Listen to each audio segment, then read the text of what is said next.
এই মাঠটা নিয়ে ঝামেলা টামেলা হয়েছিল ওটা।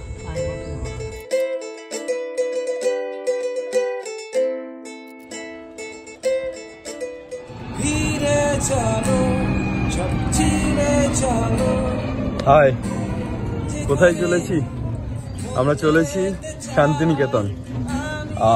একেবারে আমরা কাল ছিলাম নদিয়া থেকে শান্তিনিকেতনের উদ্দেশ্যে চলেছি। দোস্ত, এখন আমরা কোন ঘাটে যাব? স্বরূপগঞ্জের ঘাট, এবং তারপর সেটা পার হয়ে নবদ্বীপ। তো নদিয়ার একটা আলাদাই ফ্লেভার। নদিয়ার নামগুলো এত সুন্দর, জায়গার খুবই ভালো লাগে। তো নবদ্বীপ হয়ে আমরা ট্রেনে অথবা বাসে হয়তো আমরা পৌঁছে যাবো শান্তিনিকেতন। তো সম্পূর্ণ ব্লগটা এই ব্লগে আমরা ধরে নেব শান্তিনিকেতনের সম্পূর্ণ যে যা আছে, শান্তিনিকেতনের কালচার থেকে শুরু করে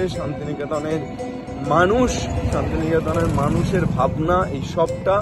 তো একেবারেই একটা অসাধারণ কাজ সবার জন্য আনতে চলেছি। তার জন্য কি করতে হবে? সবাইকে থাকতে হবে এবং সম্পূর্ণটা দেখতে হবে। আর শুধু দেখলেই হবে না, একটা ফিডব্যাক জানাতে হবে। সো শুভ, লেটস গো।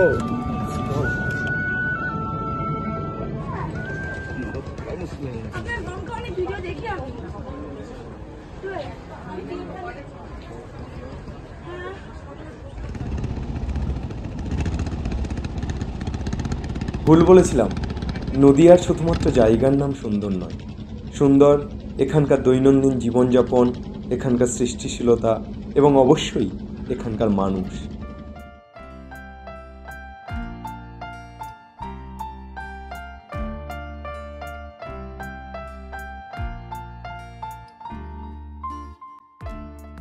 যাই হোক, আমাদের এখন পৌঁছতে হবে নবদ্বীপ ধাম।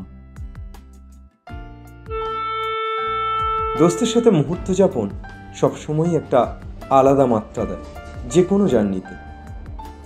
কাকু ক্লান্তি কাটাচ্ছে, এটাকেই বলে সুযোগের সদ্ব্যবহার। কাটোয়া স্টেশনে নেমে বাস না পেয়ে অগত্যা 4 চাকাই ভরসা।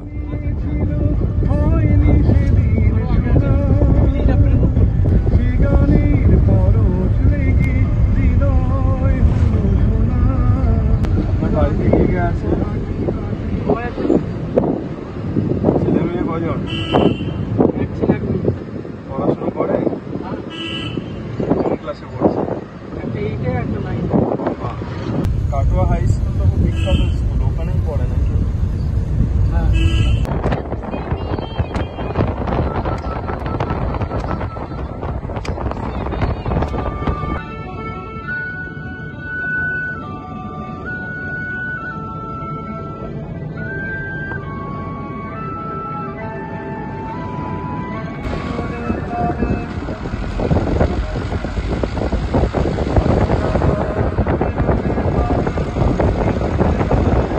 তবে যা হয় ভালোর জন্যই হয়। অনেকটা আরাম আর আনন্দকে সঙ্গ নিয়ে যাত্রাটা সম্পূর্ণ হয়। অবশেষে শান্তিনিকেতন। এখানে এসেই রবি ঠাকুরের কাছে তো আসাই হয়। এছাড়াও আমার কিছু প্রিয় ছাত্রছাত্রী, তাদের বাড়ি, পরিবার, এই সব কিছু যেমন আছে, তেমন আছে রণ, আমার টোটোওয়ালা বন্ধু। ওকে তড়িঘড়ি ফোন করে ডেকে নেওয়া হলো। এরপর গোটা শান্তিনিকেতন ঘুরে দেখা ওর টোটোতে চেপে। শান্তিনিকেতন ঘুরতে ঘুরতে আমি টোটো চালানো প্রায় শিখে ফেললাম রণর থেকে।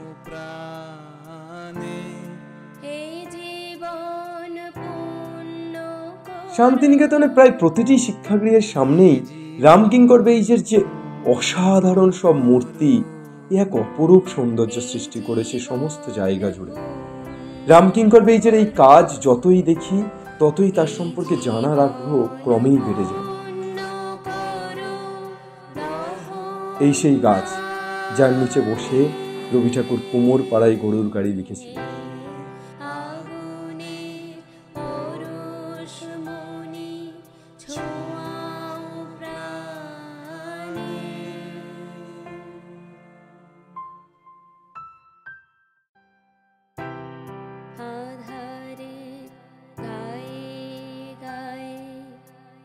রবীন্দ্রসঙ্গীতের পিএইচডি করা হয় এই জায়গাটায়, তাই তো?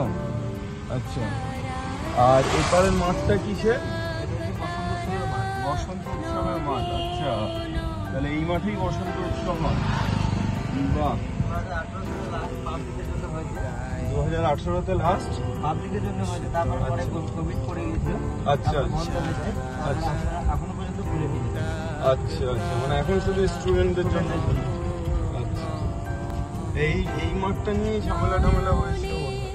বৃষ্টি হতে ঘুচবে কালো, যেখানে পড়বে সেথায় দেখবে আলো।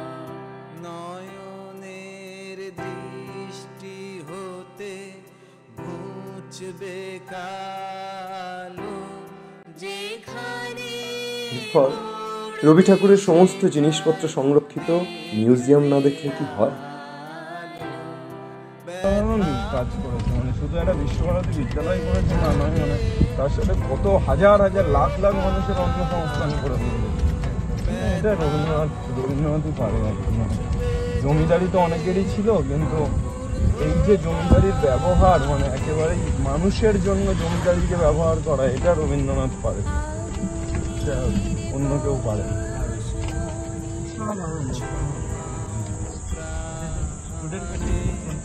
এই জীবন